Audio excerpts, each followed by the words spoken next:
When strangers are trapped together, walls come down faster than elevators break down. What you're about to witness is how 4 hours in a broken elevator became a microcosm of America itself, complete with prejudice, fear, hope, and the transformative power of one man's humanity. This isn't just about mechanical failure. This is about how authentic leadership can emerge in crisis and change hearts in ways that years of conversation never could. Subscribe now for more incredible stories, where unexpected moments created lasting human connections. These tales of compassion and character will remind you that transformation often happens in the smallest spaces. What happens when a broken elevator traps 8 strangers together and forces them to confront everything they believe about each other and themselves? On November 3, 1964, at the Plaza Hotel in New York City, a mechanical failure created the most unlikely classroom in civil rights history. The lesson that followed changed 8 lives forever and proved that sometimes the most important conversations happen when you have nowhere else to go. This is the true story of 4 hours that broke down more than just an elevator. November 3, 1964, 2:15 p.m. The Plaza Hotel on Fifth Avenue was bustling with its usual afternoon energy. Guests moved through the elegant lobby, business meetings were concluding, and the ornate elevators carried people between the luxury hotel's 20 floors with quiet efficiency. Sammy Davis Jr. was staying at the Plaza while performing his sold-out engagement at the Copacabana nightclub. At 39, he was at the peak of his fame and influence, but even international stardom couldn't shield him from the racial tensions that continued to divide America in 1964. Sammy entered the elevator on the ground floor, intending to ride to his suite on the 18th floor. As the elevator doors began to close, 7 other people hurried aboard, creating an unlikely assemblage that represented a cross-section of American society. There was Harold Whitman, a 52-year-old insurance executive from Atlanta, whose expensive suit and stern demeanor immediately marked him as old money establishment. Margaret Sullivan, a 34-year-old single mother from Queens, carrying shopping bags and wearing the tired expression of someone working multiple jobs to support her family. David and Rose Goldstein, both in their 70s, were Holocaust survivors who had immigrated to New York in 1947 and built a small but successful watch repair business through decades of hard work and careful saving. James Porter, a 19-year-old pre-med student at Columbia University, was one of only 12 black students in his class and carried the weight of representing his race in every academic interaction. Carol Anderson, a 28-year-old nurse from Presbyterian Hospital, was ending a double shift and looking forward to sleeping for 12 straight hours. Finally, there was Father Michael O'Brien, a 45-year-old Irish Catholic priest from St. Patrick's Cathedral, who had spent the afternoon ministering to families in the hospital. 8 strangers sharing 12 square feet of space, each carrying their own stories, prejudices, hopes, and fears. At 2:17 p.m., as the elevator passed the 7th floor, everything changed. A grinding noise filled the small space, followed by a sudden jerk that threw the passengers off balance. The elevator shuddered, made a mechanical groaning sound that seemed almost human, and came to an abrupt halt between the 7th and 8th floors. The initial reaction was typical, annoyance mixed with mild concern. Harold Whitman immediately pressed the emergency call button repeatedly, as if urgency could repair whatever had gone wrong. "This is ridiculous," Harold muttered, his southern accent carrying the authority of someone accustomed to having problems solved quickly. "I have a 3 p.m. meeting that cannot be delayed." Carol, drawing on her medical training, instinctively checked to see if anyone had been injured during the sudden stop. "Is everyone all right?" she asked, her nursing instincts overriding any personal concerns. The response from the hotel's emergency service was not reassuring. The voice crackling through the small speaker informed them that a major mechanical failure had occurred, and that elevator repair technicians were being called in from the manufacturer. "How long will this take?" Margaret asked, her voice carrying an edge of panic. She needed to pick up her 8-year-old son from school at 3:30, and her babysitter was only available until 4 p.m. "We're looking at several hours, possibly 4 to 5, came the reply. "We're working as quickly as possible to restore power and repair the motor system." The announcement created immediate tension, as 8 strangers realized they were trapped together for an indefinite period in a space barely large enough to hold them all comfortably. Harold's reaction was immediate and telling. "This is unacceptable," he declared, his frustration seeking a target. "Hotels like this are supposed to maintain their equipment properly. This is exactly the kind of incompetence you get when standards start slipping." His comments were clearly directed at no one in particular, but his glances towards Sammy suggested an underlying assumption about responsibility that reflected broader social attitudes. Sammy recognized the subtext but chose not to respond defensively. Instead, he did something that would set the tone for everything that followed. "Well," Sammy said with characteristic humor, "I've performed in smaller venues than this. At least we have good acoustics." The joke broke some of the initial tension and earned a reluctant smile from several passengers. But the underlying dynamics of race, class, and social expectation remained just beneath the surface. As the first hour passed, the confined space began to amplify personality traits and social assumptions that might have remained hidden in normal circumstances. Harold continued to express his frustration through increasingly pointed comments about declining standards and changing times that carried coded racial implications. Margaret grew more anxious about her son and her job, revealing the constant stress of single motherhood and economic insecurity that defined her daily existence.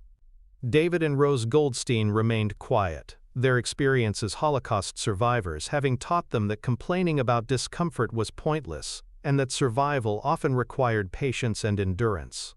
James Porter tried to study from textbooks he carried, but the tension in the elevator made concentration impossible, and Harold's comments were creating an atmosphere that felt increasingly hostile. Carol attempted to maintain professional calm, but the stress of her double shift combined with the confined space was testing her usual composure.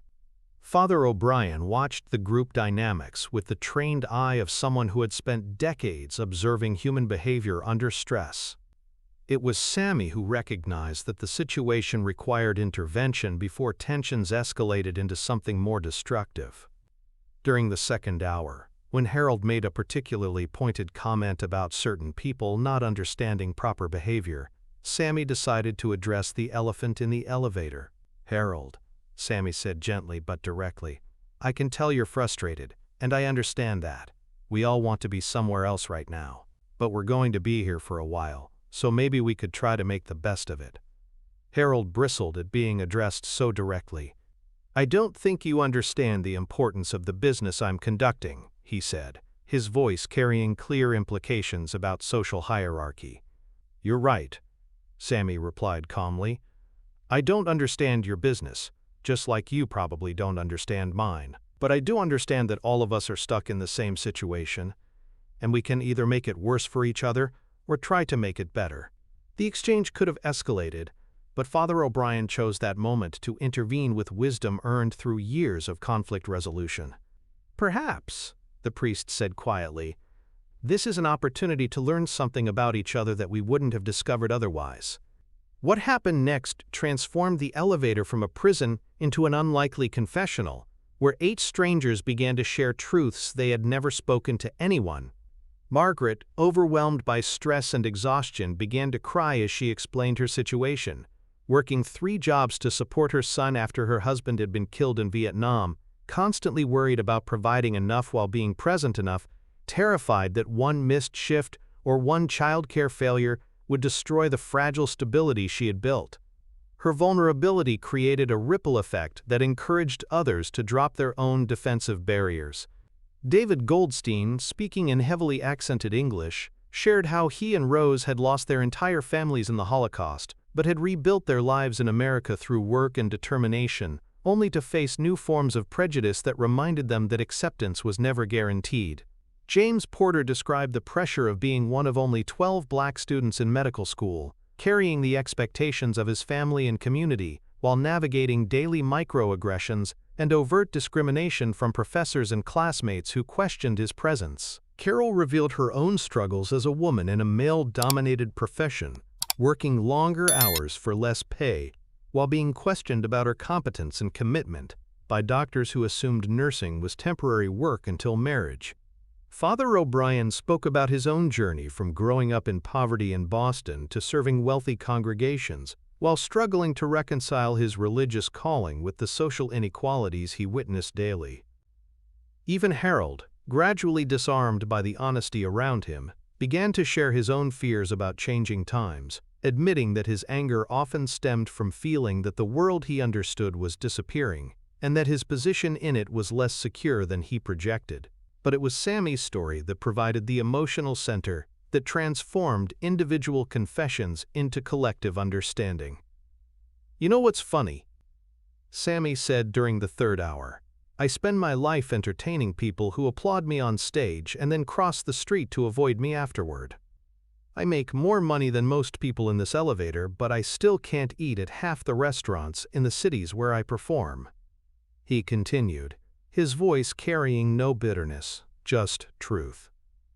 "But here we are, stuck together, and maybe that's the most honest interaction I've had with strangers in years. Because none of us can perform right now.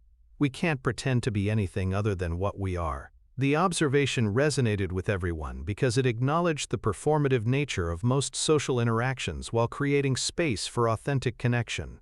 During the fourth hour, something remarkable happened. The group began to function as a community rather than a collection of isolated individuals. Harold, whose initial hostility had been the most pronounced, found himself engaged in genuine conversation with James about medical school challenges, drawing parallels to his own struggle to build his business during the Depression. Margaret and Carol discovered shared experiences of juggling career responsibilities with family concerns, leading to an exchange of practical advice and mutual support. David and Rose, initially the most quiet members of the group, began sharing stories about their watch repair business that revealed decades of quiet perseverance and small acts of kindness toward customers facing their own difficulties. Father O'Brien served as facilitator, asking questions that encouraged deeper sharing while providing perspective that helped everyone see connections rather than differences. Sammy's role evolved from entertainer to educator, sharing insights about performance, authenticity, and the difference between recognition and acceptance that applied to everyone's struggles with social expectations and personal identity. By the time rescue technicians finally restored power and got the elevator moving at 6:30 p.m., the 8 strangers had become something else entirely, a group of people who had discovered shared humanity beneath surface differences. But the story didn't end when the elevator doors opened. Harold Whitman, the insurance executive whose initial hostility had been the most pronounced, asked for James Porter's contact information and became a mentor throughout his medical school career, eventually helping him establish his practice. Margaret Sullivan found herself with a network of support that included Carol's assistance with childcare, David and Rose's help with her son's education, and connections through Father O'Brien's congregation that led to better employment opportunities. James Porter, supported by Harold's mentorship and the encouragement of his elevator companions, became a successful surgeon who established a scholarship fund for minority medical students. Carol Anderson received a recommendation from Father O'Brien that led to a position as head nurse at a new hospital, where her experience and competence were recognized and rewarded appropriately. David and Rose Goldstein found their customer base expanded through referrals from their new friends, and their watch repair business became a gathering place for people seeking quality work and genuine human connection. Father O'Brien incorporated the insights from his elevator experience into his ministry, focusing on creating opportunities for authentic dialogue between people from different backgrounds. Sammy Davis Jr. gained something he had rarely experienced: genuine friendship with people who knew him as a person rather than a performer, relationships that continued for the rest of his life. Most remarkably, the 8 people began meeting annually on November 3rd to commemorate their elevator experience and to continue the conversations that had begun in crisis. "That elevator breakdown was the best thing that ever happened to me," Margaret reflected years later. "Not because it was pleasant, but because it forced me to see people as they really were, rather than as I assumed they were. Harold Whitman, whose transformation had been the most dramatic, became an advocate for civil rights in his business and social circles, often referencing his elevator experience as the moment he learned to see beyond his prejudices. 4 hours in a broken elevator taught me more about people than 40 years of business meetings, Harold said in a speech to the Atlanta Business Council in 1970. Sometimes you have to be trapped with someone to discover they're not your enemy. The story of the Plaza Hotel elevator became urban legend among hotel staff and guests, representing the possibility that mechanical failures could create human connections that transcended social barriers. For civil rights historians, the incident demonstrated how intimate, personal interactions could achieve attitude changes that mass movements struggled to accomplish, proving that understanding often required proximity and time. The elevator forced them to be human together, observed sociologist Dr. Robert Bella, who studied the incident as part of research on interracial interaction. They couldn't retreat into their separate worlds, so they had to discover what they shared. The Plaza Hotel installed a plaque commemorating the incident, noting that sometimes the most important journeys happen when you're standing still, and the greatest distances traveled are measured in understanding rather than floors. Most importantly, the 8 people who shared 4 hours in a broken elevator proved that transformation was possible when authentic human connection replaced performative social interaction, and that the barriers between people were often less substantial than they appeared. We didn't solve racism or poverty or social inequality in that elevator, Sammy reflected years later, but we solved the problem of not seeing each other as people. And maybe that's where all the other solutions have to start. The elevator that broke down on November 3, 1964, was repaired within a week and served the Plaza Hotel reliably for the next 30 years. But the relationships it created lasted much longer, proving that sometimes the best destinations are reached not by going up or down, but by going deeper into human understanding and connection.